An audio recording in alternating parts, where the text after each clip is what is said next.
Muito bem. Estamos chegando ao final do nosso Economia e Desenvolvimento, quer dizer, o último bloco, né? E vamos conversar sobre Previdência Social. A tua aposentadoria, como é que está? Encaminhada já direitinho? Está encaminhada.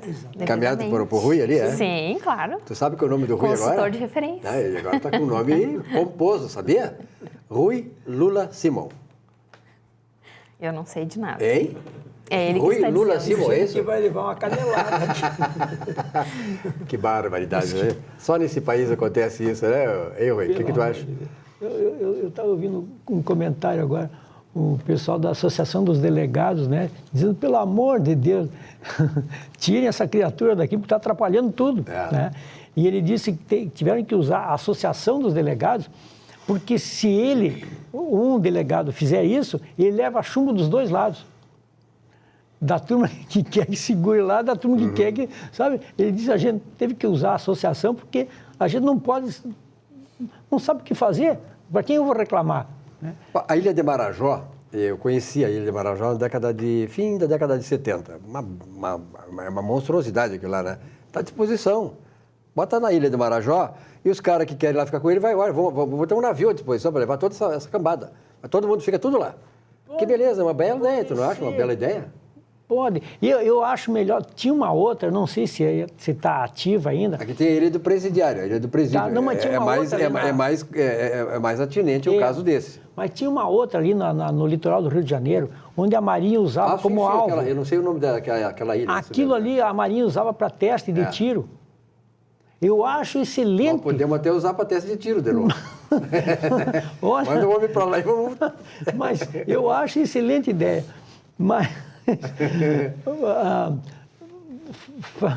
falando nesse rumo da conversa, eu lembrei de notícia policial, né? Então me lembrei que hoje de manhã eu estava olhando os jornais, coisa que a gente tem falado repetidamente aqui, prefeituras, né, não se sabe por que razão resolvem criar instituto de previdência próprios.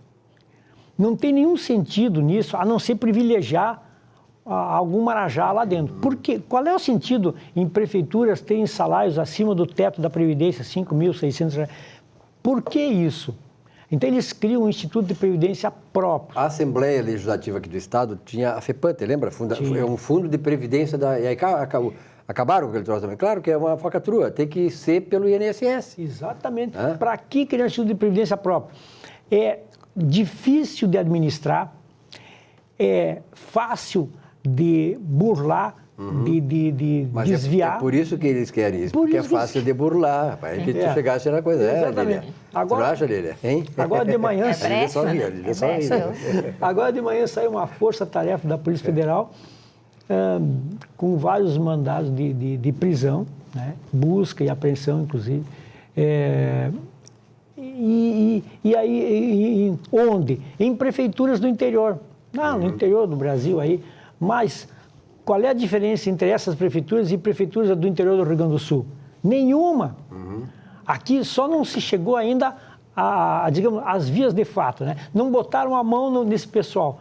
Mas é certeza absoluta, Silvio, eu falo com toda a convicção do mundo, que grande parte das prefeituras aqui do Rio Grande do Sul, que tem regime previdenciário próprio, estão quebrados.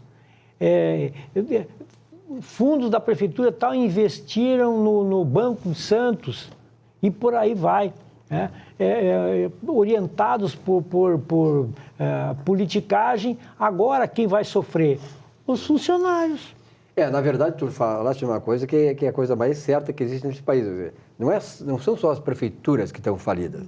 O país inteiro faliu. O setor público faliu. Por quê? Porque as autoridades, quer dizer, os políticos, em nível municipal, em nível estadual e em nível federal, estão usando os recursos do setor público para se lucropletar.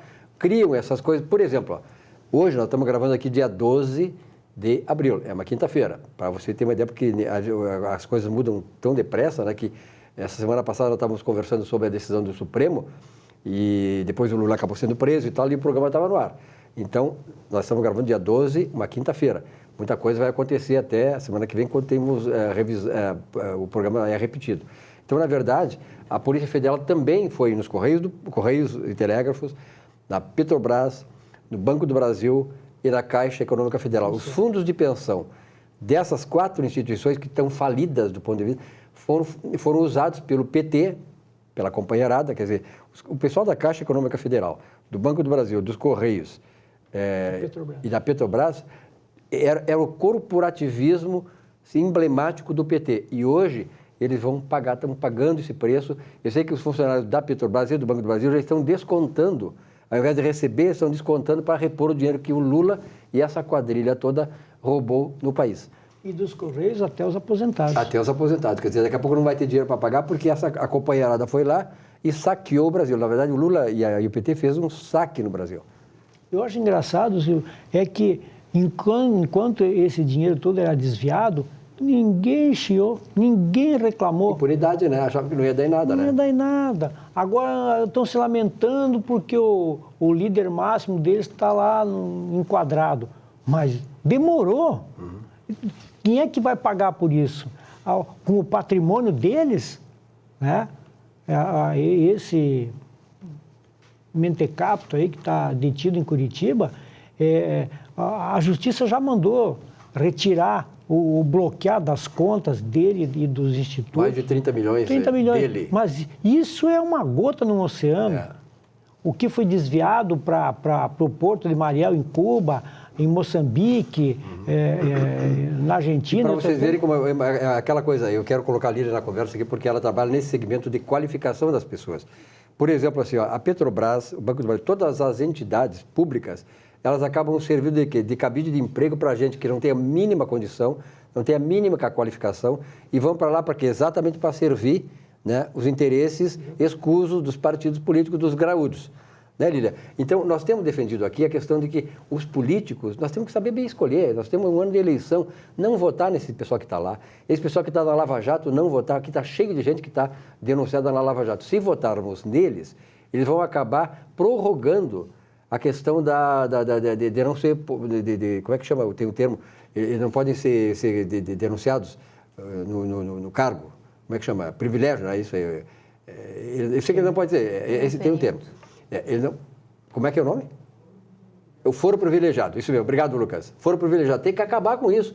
Enquanto não se acabar com isso, não vão votar naquelas pessoas, não podemos votar naquelas pessoas que estão hoje, por exemplo, a Gleice Hoffmann, que está cheia de safadeza, cheia de corrupção, não dá para eleger, porque ela vai perder o foro privilegiado e vai acabar indo na cadeia também. Enquanto tiver foro privilegiado, esses políticos estão lá, então eu vou querer agora se reeleger. É uma coisa, é uma dramaticidade esse país, né, Lília? Eu acredito que vai do eleitor ter a memória boa, né? E não perdoar certas coisas. Acredito que a nossa participação nas queixas que a gente relata, elas são importantes também. Acredito que existe um protagonismo da nossa parte, porque muitas coisas acontecem também por conivência nossa. E eu acredito que na vida social, de um modo geral, né? Assim como na vida em condomínio. Eu resido em condomínio e às vezes as pessoas lá estacionando em 2 vagas e aí eu me pergunto, esses dias até levei esse tema para a sala de aula e aí casualmente, né, coincidências não acontecem, um aluno era realmente meu vizinho lá do condomínio e já tinha visto a situação. Eu fotografei, encaminhei a situação para a imobiliária, porque eu acredito que a minha participação é, ao ver, fazer algo com o que eu vejo.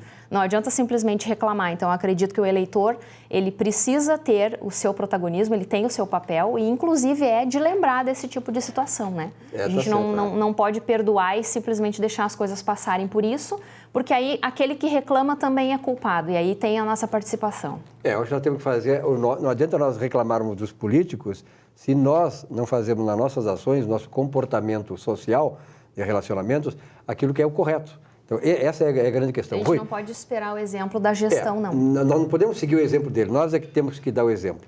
Rui, obrigado pela tua presença aqui, né? Uma bela semana de trabalho. Obrigada. Aliás, sobre a Previdência, agora acho que vai ser, esse ano não adianta, né? Só o ano que vem as mudanças, a reforma falada, se tiver intervenção no Rio de Janeiro. Não acontece.